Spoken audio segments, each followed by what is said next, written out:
Very happy today to be hearing that we are reopening this industry. Miss Kenya Kedu Lang, Destination Manager, TPDCo Montego Bay. Good morning. Miss Veronica Street Perry, TPDCo. Mr. William Tatham, VP Cruise Shipping and Marine Operations. Mr. John Byles, Chairman of the Montego Bay Destination Assurance Council. Morning to you. And last but not least, and maybe more importantly, those of you here who are representing the industry today, good morning to you again. I am Dwight Crawford. I'm the counselor for this area, for this space. And we're representing the mayor this morning as he was unavoidably unable, I should say rather, to make it here this morning. It was a very happy morning for me this morning, ladies and gentlemen, when I heard that we would be here getting on our marks. Are we on our marks or are we set? Where are we now? We on our marks or are we set? We're set. We on the marks or we set? Well, whatever we are on the way, guys, and it's a happy moment, and I truly hope that the 2 years of downtime that we've taken the time to reflect on how important the industry is and how much more we need to respect the industry and how we're going to treat it better this time so that we can all benefit from it in a greater way. It was Eric Young that once said, it's back to normal, but it's a different normal. It's not as it was before, but thankfully, people are getting back to work. It's against that background that I take this opportunity on behalf of His Worship, the Mayor of Montego Bay, Councillor Leroy Williams, to greet you and welcome you, not just to Montego Bay, but to the Montego Bay Cruise Ship Pier, which is located in my wonderful Spring Garden division. Ladies and gentlemen, I am among the thousands of citizens from this city and parish who are eagerly awaiting the return of the cruise ship and cruise shipping activities to this port. This city, this parish, and within our communities where attractions are all located. I am fully aware that the way forward will be different and will at times even seem unsurmountable. However, for the greater good of our nation and our people, I ask that we all place our hands on deck, that we all need to read from the same book, that we all read from the same page and indeed the same paragraph and lines as we work towards winning the fight against COVID-19 and returning to living normally.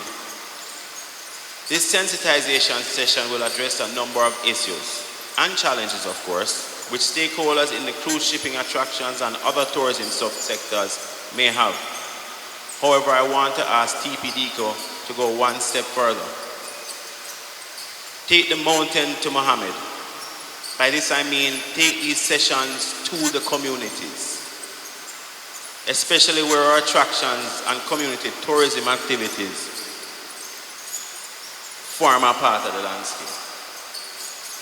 In days gone when COVID was wreaking havoc, we saw pictures of tourists being entertained at rivers and elsewhere despite the disaster risk management act being in place. Ladies and gentlemen, there can be no space for the flouting of the rules. There can be no space for one-upmanship. There can be no space to be selfish in this industry. The time has come for us all to join forces and fight COVID. Tourism is Jamaica's lifeblood, and the direct and indirect benefits surely outweigh the negative. Jamaican tourism, and to be specific, to cruise shipping, it will recover stronger, and we will recover stronger together. Remember, none of us is as strong as all of us. So, again, I want to commend TPDCo and all the other stakeholders, you guys that are here, who have been working around the clock to get this port and the industry back up and running. This city and this industry is ready to accept cruise ship passengers. So I thank you all. God bless you and have a wonderful day. Good morning, everybody. The fact that we're all getting together and meeting like this is very positive because it's an indication, as has been said, that cruise is returning. And I think it might be helpful for those of you who don't know what has taken place to date, how we've done it, and kind of bring you up to speed and what the expectations are for Montego Bay. So, as you know, we have started return to cruise in Ocho Rios, and this was able to take place with a lot of help from many people behind the scenes, working diligently with the Ministry of Health and the Ministry of Tourism and the Port Authority to try and get everybody aligned and get ourselves on the same page to be able to restart. So we initiated our first cruise call in August, and that was a very restricted call. It was the ship had to come directly from its home port to Jamaica. It wasn't allowed to stop at any other ports of call. It came in. Passengers had to be tested prior to embark. There was a lot of protocols and things that had to take place, and the calls itself have been very restricted. And I will go through that in a second. We followed that up with calls from MSC Cruises, which we opened it up a little bit, which in other words, they didn't have to come direct. It could come to us via their home port. And similar type of restrictions and protocols took place. And now we're bit by bit, we've been able to open up how those future cruise calls are going to take place. Our next port to be opening, we worked with the Ministry of Health in the sense of they asked us not to throw open all the ports at the same time. We wanted to open up one port, see how that worked, tweaked it, adjusted, amended. They were able to monitor what had taken place on the ground, and then we moved to this next port, which this Sunday will be the port of Falmouth, and then at the beginning of December, we also had a vessel come into Port Antonio, but that's not the conventional cruise vessel. It's a residence at sea, but a conventional cruise vessel will be in Falmouth. It'll be the Emerald Princess on Sunday. And then at the beginning of September, we will be opening the port of Montego Bay with the arrival of Carnival. Sorry, what? December, yes, at the beginning of December, sorry. So how it has worked in Ocho Rios to date, and this is going to be a similar model throughout all the ports, is the vessel comes in.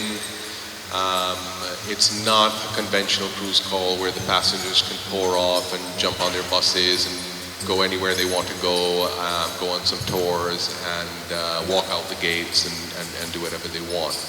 There's a number of categories. So the pre-booked tours that we're all familiar with, those remain. Those will go to a set number of locations. It is a restricted set that the Ministry of Tourism and the Ministry of Health have vetted, ensured that they're COVID compliant, and that the Ministry of Health has signed off on and said, okay, we're okay with that location. And they've given us some criteria, like it has an entrance and an exit, and it's a controlled environment, and close to the public, and a number of criteria that they have provided. The next group was what we call the bubble tours, and the bubble tours apply to what they consider the unvaccinated. So just to put it into context, the ships that are coming into Jamaica, all their crew are 100% vaccinated, and 95% of their passengers are vaccinated, of their passengers that can be. So for example, of course, children under the age of 12 as of now are unable to be vaccinated. So those are exempt. But if I'm part of a family that has children that are unvaccinated, my entire family has been labeled unvaccinated. And so that is a bubble tour. And there's a number of locations that have been identified that those passengers can go to. So they can still go on a tour, but they don't have the wide range of tours that they can go on as the vaccinated passengers can. Then there's a freelance, and we are all familiar with freelance. Passengers come off and they say, "We just take us somewhere," or whatever. That is also going to take place, but that is restricted in the sense that they're not going to be able to just go anywhere. There's a list of locations in which have again been vetted by the Ministry of Health and the Ministry of Tourism through TPDCo, and have been found to be COVID compliant. They meet all the criteria that needs to be. And so the drivers are able to say, okay, well, I can take you to this location or that location or a variety of those locations. They just won't be able to stop any which location as they had before. And this is all necessary if we're going to bring this back in a safe way as we have done to date in Ocho Rios. And it has been working. And it's been successful. And with each successful call, we've found the Ministry of Health has been very supportive in allowing us to either expand the locations that the passengers are able to go to, or look at ways in which the tours can be maybe done a little bit different or a little bit longer. In Ocho Rios, and we still haven't figured this out in Montego Bay, but in Ocho Rios, there was, of course, those passengers who, well, they don't want to go on a pre-booked tour. They don't want to do a freelance, and they don't want to. They don't qualify for a bubble tour, but they just want to go into a shop or do something like that. What we were able to do in Ocho Rios was we were able to take the Island Village shopping center, which was adjacent to the port, and we were able to get the management there to shut it off from the public, and then the guests were escorted and are allowed to walk to that location. Unfortunately, Montego Bay does not have that luxury here. There's no place that has, you know, a wide range of shopping and food and beverage for them to go to adjacent to the port. This is something we're still trying to figure out. So we'll have to work on that. So that's the model in Ocho Rios. The challenge has been for Trelawney and St. James is that the Ministry of Health has real concerns for these areas because the situation in these areas on the ground is a little bit more difficult or more challenging than it is in St. Anne. So they have given us certain parameters to work within there. But the reality is they have supported us opening, and so we're going to be able to do that. One of the criteria that they have laid down, to let you know, is that any places that cruise passengers are going to be visiting, 100% of the staff must be vaccinated. We recognize that that's not the situation right now, but very quickly we're going to have to get there if the guests are going to be permitted to go to these locations. So that's how we've done it in Ocho Rios, and it's going to be a very similar model for Falmouth and a very similar model for Montego Bay and all the ports going forward. I will say in the medium to longer term, to give you the sense of encouragement, we all remember that Montego Bay is our home port. So we have, you know, every winter we usually have 2 German operations and the British operation from Marella. So unfortunately, both of the German home ports have had to cancel for this season. However, AIDA will be making some calls into Montego Bay. They're going to be home porting this season out of the Dominican Republic, but they will be making calls on Jamaica, so they will be visiting Montego Bay and Ocho Rios. And Marella will be home porting, but they will be starting in January. So at least that's encouraging that they are looking to return. And we're still working out how a home port operation will work. But the fact is that they want to be here. I will say longer term that the bookings, for your own information, is very healthy. If we look at the booking patterns as we normally do 24 months out, it's very active. And I think you can expect for 22-23 to see all things being normal, that it will be a very normal season. And you will see a lot of normalcy return to Jamaica next summer and into the fall. And beyond that, we are seeing very good bookings. So next year is a recovery year. And of course, the ships are not coming in full. They're coming in at about right now 50% occupancy, but their intention is to reach back up to 100 occupancy by latest the beginning of next summer. So the cruise lines are working towards that as well. So so far we're on the right track, we're moving in the right direction. A little bit more patience is needed, a little bit more understanding. And it has been a cooperative effort, and we're looking for that across the board for all the stakeholders to continue to work together. And good morning, everyone.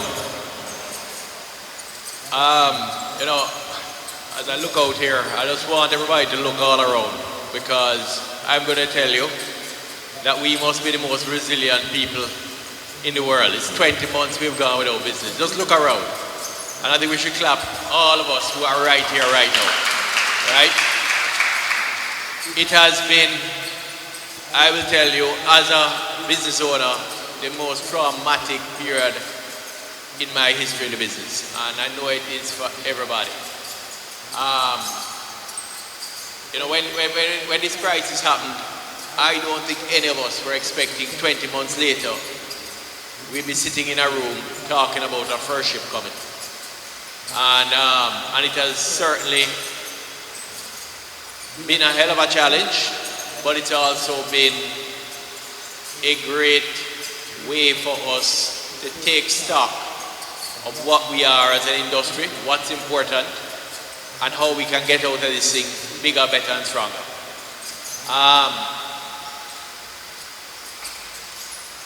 I don't know who were on some of the calls when the crisis happened. Any of the transportation here? No? No? You know, when this crisis happened, we as a group went to the government to say that tourism infrastructure needs to be kept together. And the tourism infrastructure is not just the hotels, it's not just the attractions, it's the transportation, it's the craft, it is all of us that make the ecosystem. And the $4 billion of tourism,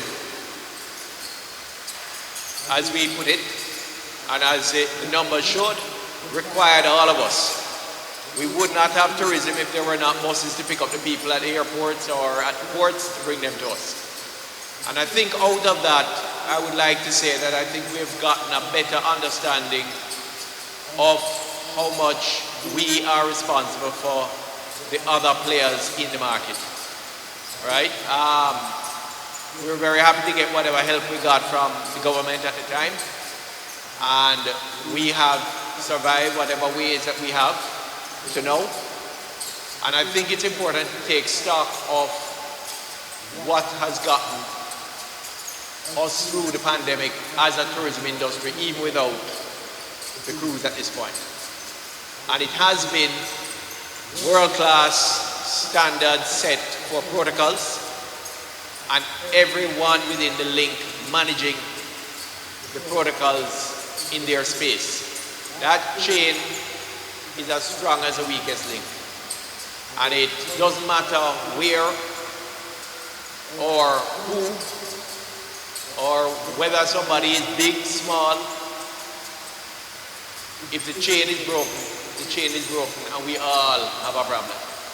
And I think that understanding of our collective commitment, the need for our collective commitment, and that ability to pull together is something that we need to look at moving forward now. Because what is only 37% of the number of heads coming to Jamaica, meaning the cruise side, I think a lot of us in here would say it is almost 100% of what we do. Right? This area of cruise has a bigger impact or disproportionate impact on some of the players that we don't necessarily get that business from the hotel guests the way we get it from the cruise. Am I right? So it is a very, very important part of our business. And in understanding that, we need to look and say, the past was the past. Where are we going forward? How do we now take where we are and move forward to be bigger, better, and stronger? And the first thing we need to do is understand the customer, right? The ships that are coming here. The big ships that, for whatever reason, I personally never thought they would ever stop sailing. They stopped sailing until pretty much July. They just started to resurface in the business in July. They were shut down. They are particularly concerned that they don't have any spikes on board the ships of COVID. So they are asking that we follow the protocols. They're asking for the vaccination levels. They are looking at the tours, and William explained, Mr. Tatham explained a while ago, all these bubble tours and all these different configurations. What is very important from their perspective is that we minimize any chance that they may get COVID. We, on the other hand, have a ministry called Ministry of Health. And I want to tell you, they are equally passionate that the cruise ship passengers do not bring or introduce the virus here or any of the variants. So, you know that old saying, everywhere you turn, Makajukyo? Well, that's kind of where we are right now. We have to understand that we are in a different environment than ever before. We have a CDC watching the crews coming on actual tours.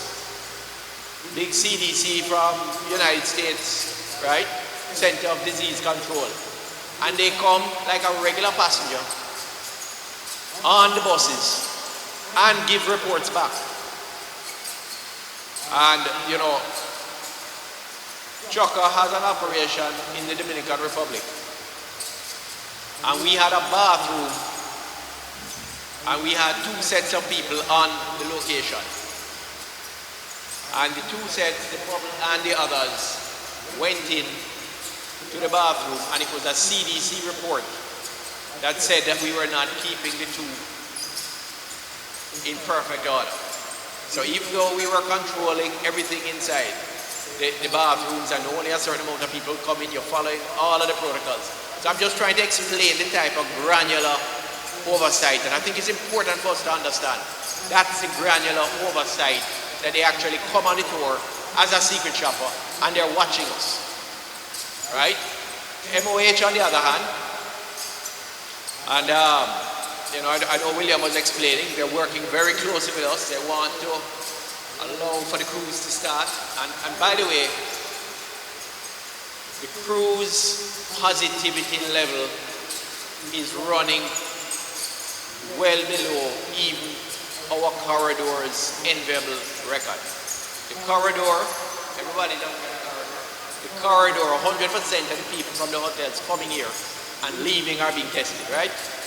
And that has averaged about a 0.5 to 0.6% positivity, irrespective of the spikes in Jamaica that went to 40%, and the states where it was at 25 and 30%. So the protocols, as we have them, work. The biggest concern that we have is the discipline. At no point can we let our guard down, because so we let our guard down, this thing don't care. It don't care that you're locked down for 20 months and you needed a little break. It catches you every time, and we've learned that. MOH, when the ships came into Ocho-Rios, they were going on every single bus. In fact, we were limited the number of places that the buses could go, and number of buses to the number of MOH people that could go on the buses. I explained it yesterday. It's almost like a jealous spouse. You know, where they feel that you're going to do something wrong and watching every step that you make. And what we have to do is we're going to have to consider that we're going to take this one step at a time, and we're going to prove every time and every step that we are doing what needs to be done. We're going to follow the procedures, right? We're going to make sure that all the buses are following all of the protocols. We're going to make sure that they're going to certified location. And we're going to make sure that we are not making unauthorized stops. Right now, they're not allowing us to mix with locals, the tourists to mix with locals. They're not allowing the cruise ship passenger to mix with a hotel passenger or a hotel guest. So there are a lot of restraints that we're trying to work through. That's not to say we're not going to keep pushing, because we know that if we follow the protocols and we demonstrate the discipline, they should allow that the buses, they can know that they don't need to put somebody on every single bus that goes, right? And they may still do monitoring. If they see that the locations where they're going are following all the procedures, like we've been doing for 20 months with the hotel guests, they're going to give us some more space. And William can tell you, there's a strong lobby pushing all the time for Port Authority and to get with MOH, and we also have to be lobbying MOH to say we are doing things right, open. But we can't mash it up in this early stage. We need to work with what is coming, whilst we do not sit back and just accept it forever. We need to keep asking for, as we prove, we have to say, come, we need some more space now. Why can't we start to mix the tourists with the cruise ship passenger with the hotel passengers and so on? But it's a process, and that's the point I want to get across. It's going to be a process, and it is not ideal to start with, but it is a process that we have to work through, because we now have a person with a big stick is now helping. Right? That is the person in the room, and we have to work along with help. As we talk about the protocols, I wanted us to make note of something. The protocols that were originally put in place were internationally researched and implemented. There is changing science, and as the science changes, the protocols need to get adjusted, and there's an active position now that we need to look and say, what can we do to increase inclusiveness, to get a little more space, to make us more efficient, because we know transportation-wise, it's a hard lick to get 70% only, so 30% of your revenue gone. You know, all these things we're trying to work through to say, can we really look at this? And as it gets worked through, we will hopefully see we're going to see those adjustments. We're pushing for these adjustments to be made as quickly as possible. But until they're changed, what is written, we have to follow by law. We can't make assumptions. We can't decide that there's another way, there's another way to do it. As a group, it is critical that we ensure collective compliance.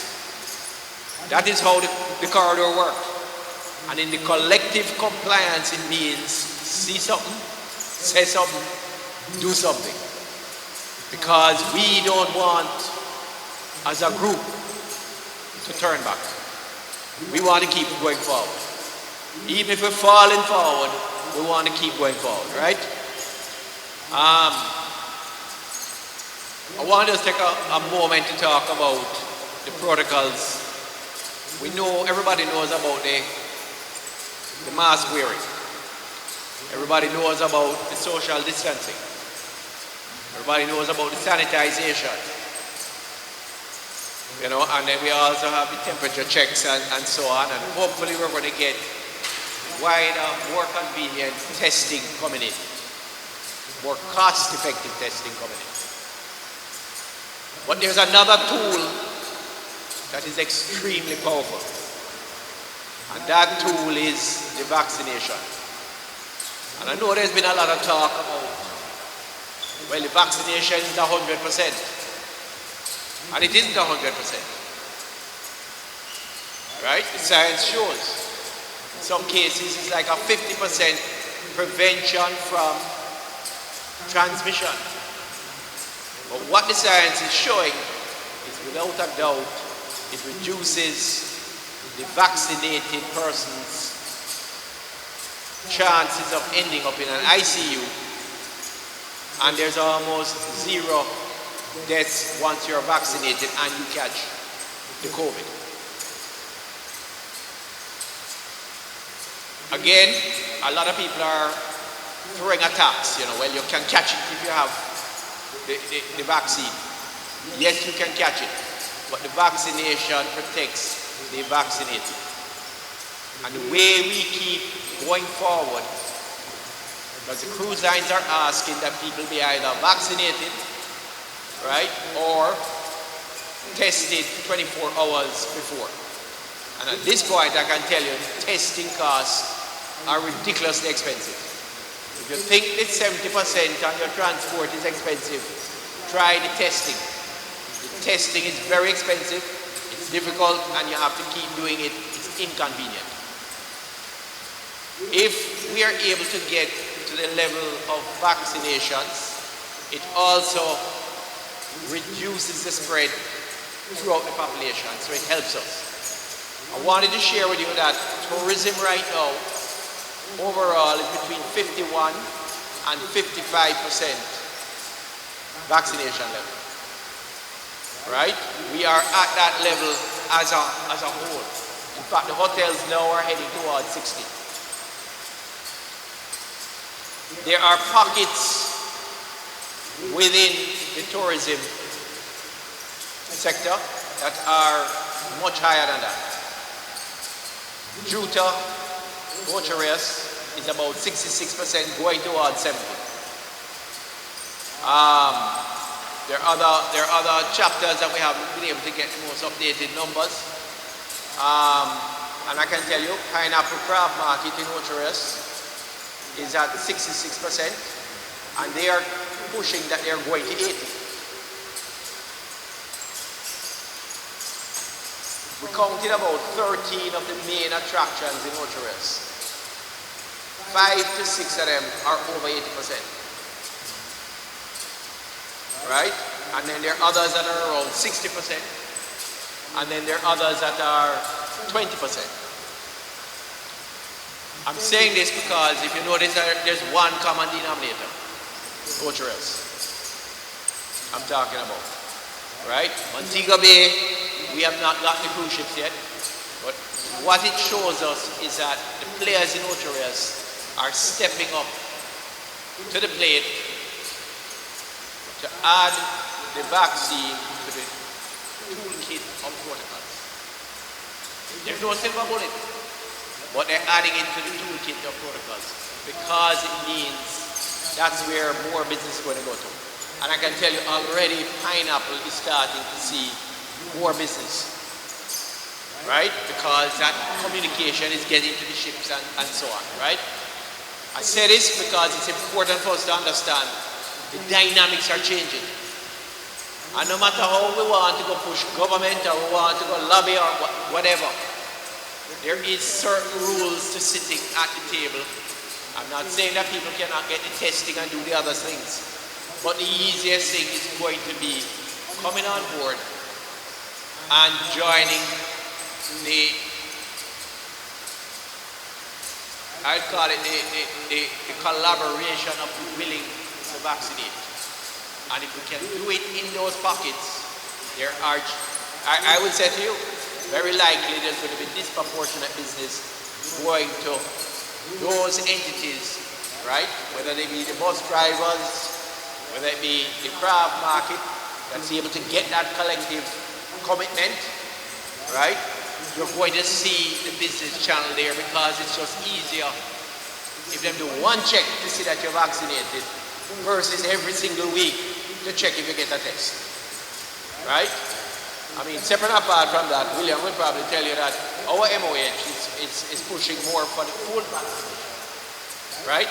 So there is that as well, and that may actually be, well, William is going to give us a quick update on that because they are so scared of the cruise passengers spreading the virus that they have actually, and I haven't gotten it in writing yet, but I've been hearing to Port Authority the sentiment. So William. So this is part of the approval process. because what we did was, prior to this, we were going to the Ministry of Health and the government ship by ship by ship. And I can tell you it's not efficient, it's troublesome, it creates issues with the cruise lines and so on. And so what we did was we approached the government and we said, what we would like to do is present to the Ministry of Health all of these cruise lines protocols, basically all the cruise ships that are going to be calling between now and the end of the year. And instead of it, you review them and give us the permission and give us a sign off for that. And they did, but with some caveats. And one of those caveats was, I mentioned it earlier, was that no cruise passengers go to locations in which the staff are not 100% vaccinated. But as I also said is that we've got to get there. It's a recognition that you can't snap your fingers and everybody be there the first thing in the morning. Colonel Johnson is here, and Colonel Johnson is the face of the Port Authority with the Ministry of Health. He's the one that has, I have to give the credit to, has done all the heavy lifting and has been engaging 2-3 times a day with the Ministry of Health and become very close. One of the things I did want to add, John, is that statistically, there's only one destination, Caribbean destination, worse off than Jamaica, cruise destination, as far as vaccinations, and that's Haiti. And the only reason Haiti is a destination is because Royal Caribbean owns a big chunk of land there and has a private port there. But if you look at the statistics, everybody is beating us and they're running. And not only that, there are destinations out there that have mandated vaccinations because they see it as a competitive, for cruise passengers as well, because they see it as, gives them a competitive advantage. The British Virgin Islands, the American Virgin Islands, Puerto Rico, St. Kitts, Dominica, all of these destinations, and the cruise lines want them to do this, have mandated, because the cruise lines, as John had said, Mr. Byles said, was they want to feel that their passengers are vaccinated, their crew are vaccinated, they want their passengers going to somewhere that's safe. They don't want to send their passengers into a place where they may come back, bringing the variant back on board or some variant of the virus and so on.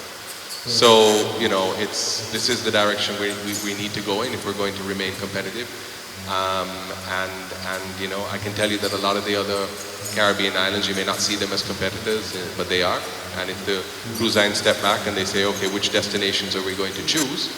And they say, oh, well, there is St. Kitts, there is Antigua, there is the BVI. All of these ones over there are doing the right things. Their vaccination levels are up here. It's not a difficult decision for them. You know, they don't want risk. They've nearly bankrupted themselves over 20 months, and so they're not willing to take that risk. And so we need to do everything to minimize that risk. And we're not mandating vaccinations across the country yet, but the reality is that we need to ensure that the places that those visitors are going, that they're safe, and that you know, that the passengers are going to be, you know, the chances, the risk, minimizing the risk, not only for the passenger, but for ourselves as well. So. Thank you, William. And, you know, as William is talking, we have the benefit, that's my business chucker, of operating in 5 different countries. And when we started looking at the vaccination levels, because the cruise ships, as you know, they're on itineraries, they're going all over the Caribbean. And we started looking at the other countries without even starting to drive the other countries. The Dominican Republic was at 100%. When I asked why, it is the entire tourism sector, 100% vaccinated. We went to Barbados, and Barbados may have a lower overall, but our Barbados operation, 95%. You know, and then we looked at ourselves in Jamaica, and at the time we were around 50%. And I'm glad to tell you now, Chukka is today at 85%. Portuguese is at 92% because it matters so much, and it means whether or not, you know, who can work on the day the ship is coming. And then, you know, we're pretty much over 80% everywhere. But we're not the only ones. Blue Hole, the famous Blue Hole, right? The licensed operator there, over 80%. TPDCo, over 80%. Conoco Falls, over 80%. Right? So there is a critical amount of operators in each of the locations, destinations or ports, I should say, that are stepping up so that there will be an experience if it comes to the point where either MOH says you're now moving, which they were talking about, maybe end of November, I think it might have moved to the middle of December, I'm not sure when that's going to come in. But we need to be mindful. How are we going to operate in a world that is looking at vaccinations as the seat at the table? Even going to America now, I don't know if everybody's aware, when it is in November, that you're going to have to be vaccinated if you are a non-citizen. November 8th. So we're gone already. All right. So I wanted us to take a moment to explain the importance, because it means how the business flow is going to go. And we all need to be moving in that direction. So. Thank you very much. Good morning. Let me apologize for my late arrival. I had to make a quick stop in Falmouth just to double check a couple of things at the cruise terminal and to just make some liaison with the JSF reps there. I just want to close a couple of gaps in terms of the points that were raised by Mr. Tatham and Mr. Byles.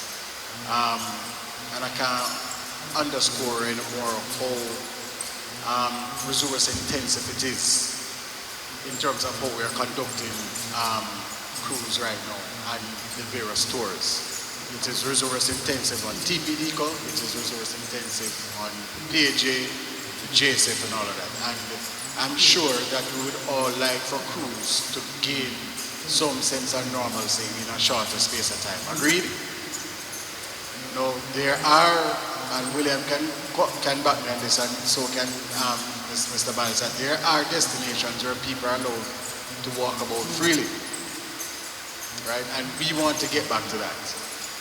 And in order for us to do that, you know, Mr. Byles has said it, William has said it, that we need to get vaccinated.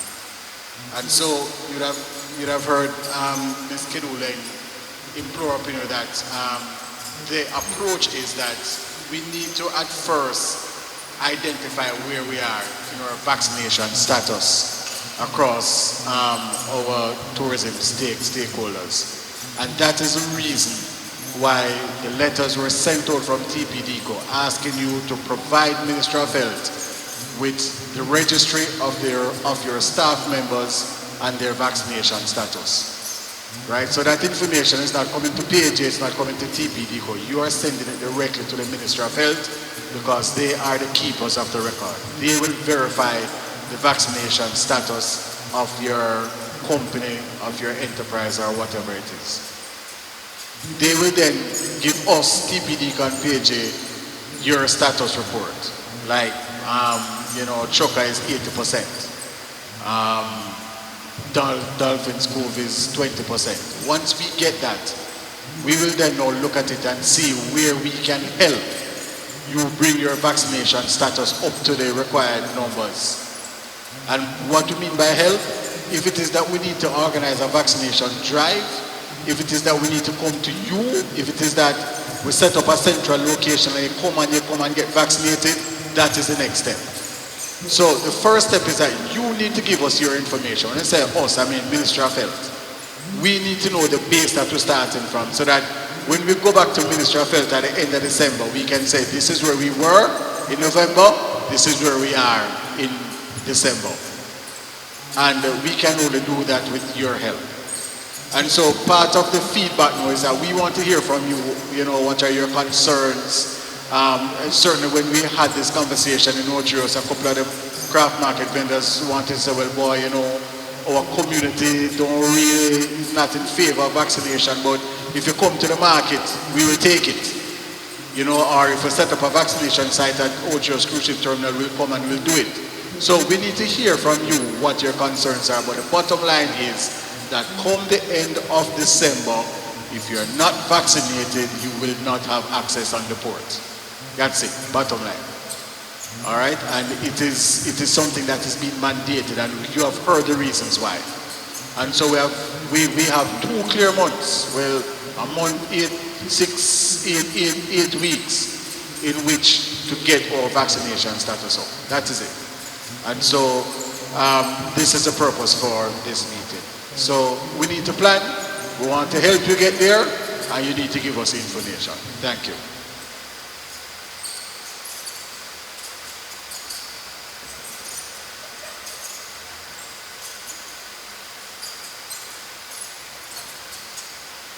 Thank you, Colonel Johnson. We will now take questions from your partners. Can you please use the mic to your right?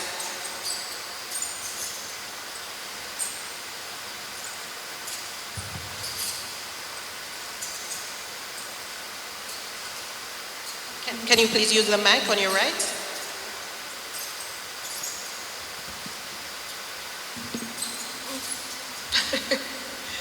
Morning again, everybody. I have a question. Can somebody from panel just take us through exactly, give us a walkthrough when the ship arrives, exactly what we are to expect inside this terminal? We've heard about Otrias, we know about Falmouth. We want to know how it's going to all work physically here. Do a run through with us, in other words.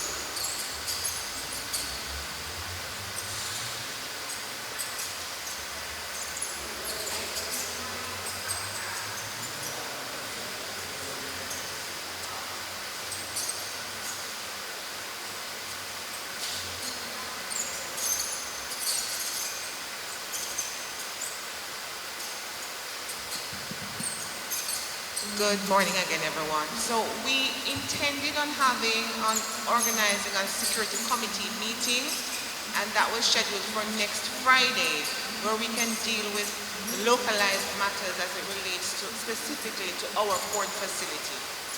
So I'm not sure if you had received an invitation to attend that meeting, but you really should have.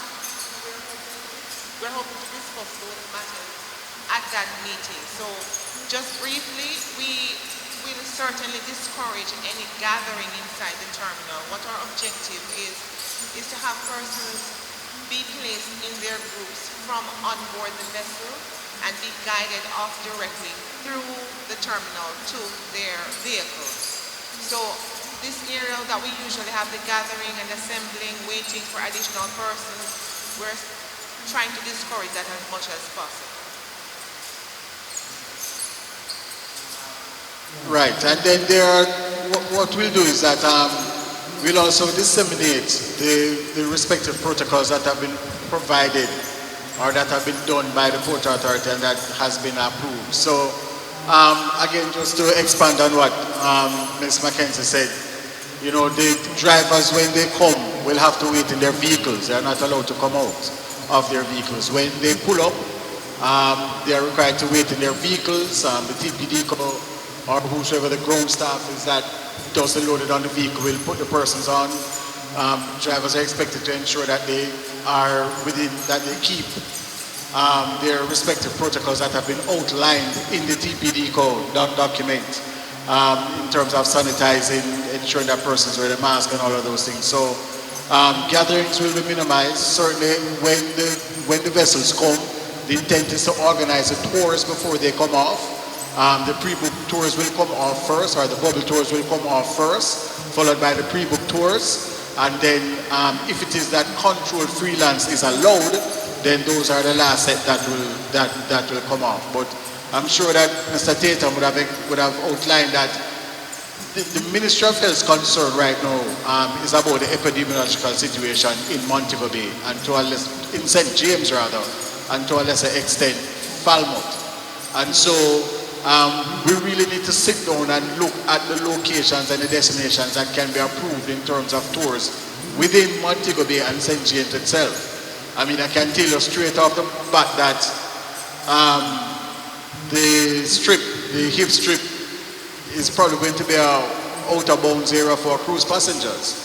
But we have to sit down and find some workaround and all those things, as Mr. Byles has been saying. We have to find a way that we can manage the cruise passengers, we can manage the tours, we can control it, and certainly convince and get Ministry of Health on board to endorse the various locations. So, but you will hear more about all the necessary protocols once the Port Security Committee meets and tweak a couple of the things.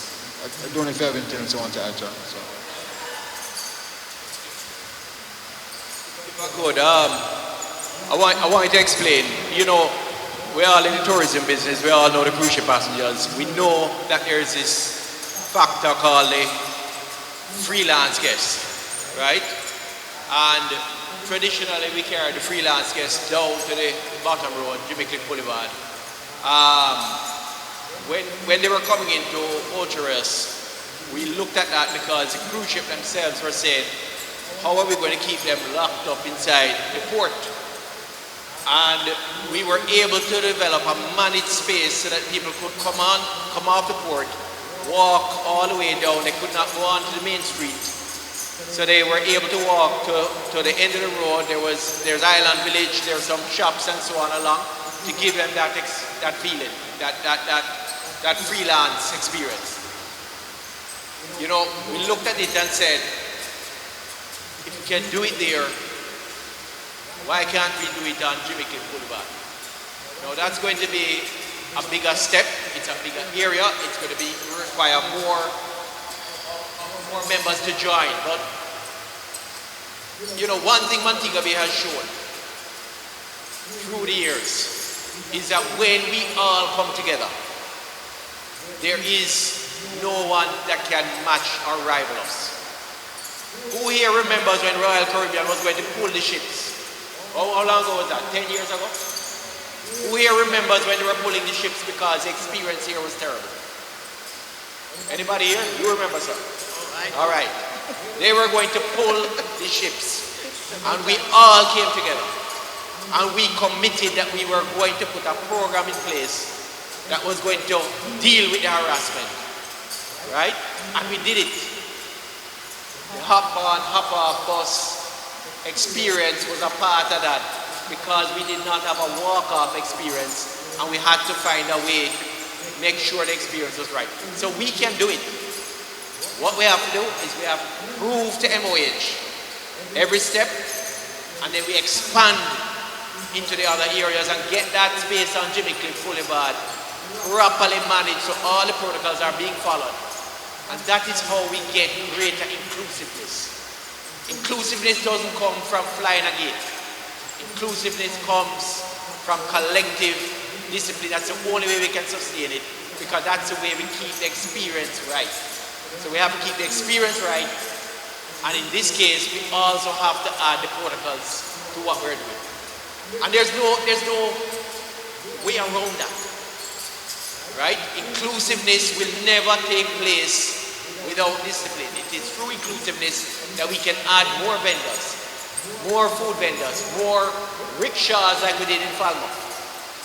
Right? And more ways that people go out and enjoy themselves so that more people can eat a food off of it. Right? And we may be looking individually sometimes at our own business. But I want to tell you that freelance part, 50% of the guests, if them come to this town and they don't have a good experience, I tell you what, they have a lot of voice on the ship because when they start to rate the sport badly, because there's no freelance experience, the ship's going turn, and those of us who have organized tours, those of us who have the craft markets, everybody going to feel it. Right? We really need to get an understanding that the way forward is collective discipline and commitment, right? So that we can get that experience. And I'll say to you, that is second to none. Because when we can provide the experience that Jamaica provides, there is nobody to match it. We just need to keep the ugly element out, the harassment, the aggressiveness. We keep that out. There is nowhere else that can provide genuine hospitality like us, right? And of course, we now have to follow the protocols that keep us safe and the cruise ship guests safe. Greetings, my name is Ras Astor Black. As I was not given the opportunity to introduce myself before. So I'm Ras Astor Black. I know everyone in Montego Bay know me as Bob Arts Television. But to say at the head table, we are 100% compliant at the Trelawney Multipurpose Stadium. We're licensed by the Jamaica Tourist Board, and I'm inviting you to come and see the stadium and to introduce us to the cruise lines as compliant. Now, my Rastafari brethren and sisters is kind of think I'm out of the line of Rastafari for taking the jobs, but I did do my two, and like the security personnel say, he will come and do a talk. So I'm inviting all my Rastafari brethren and sisters that, because we are the indigenous creators of reggae music. We are the ones that the visitors are coming to see our natty dread, and we're singing and we're making them happy. So I'm trying to get my Rastafari brethren and sisters to get compliant so that we can sing and make money, because we have been left out of the tourism sector for a long time, and we want to be totally be part of it so we can eat our food too. Thank you very much. So very good. Thank you. If I could, I'm going to give. It's a good opportunity for me to say something and clear up something. I think there's a misconception as to what the Port Authority does, versus what other agencies do. We of course manage the ports. We manage the dispatching. We deal with the ship, and we do all of that. These locations that are, as you say, certified, COVID compliant, that is the responsibility of the TPDCo. Because we will dispatch visitors to anywhere in which TPDCo advises us has met all the criteria, is COVID compliant, has met the requirements of the Ministry of Health. We don't have it's not in our purview, it's not in our authority to go to your location or anybody's location and say, yes, this is a great location, we're going to send cruise back. We don't have that. That's not our responsibility. But if TPDCo comes to say, here is the list of locations, they have met this requirement, they have received the approval from the Ministry of Health, especially under the COVID time that we're faced with, then the Port Authority will send it. The passenger comes off, whether it be a pre-booked tour or it's part of the controlled freelance, the Port Authority will dispatch accordingly. That's our job. I will just add some support to what William is speaking to, because we've seen it in Honduras, where someone was not JTB licensed, was not certified. They then went through the process, and as quickly as that information went to the Port Authority, they're added to the list. So there's a controlled freelance list that you can go to the port. The guests will come off, and they're allowed to go to these destinations. So I do know that they adjust immediately, craft markets, some of the shopping areas, and attractions, but it has to go through the licensing and the COVID resilience certification, and it becomes one of the approved, I'm going to ask William to correct me if I'm wrong here, the approved, controlled freelance destinations. Can I do a follow-up? In our marketing strategies, we're marketing to the people before they go to the cruise line. Are they regarded as pre-booked? If we have our group coming to the Reggae Village inside the Trelawney Stadium, will they be recognized as pre-booked?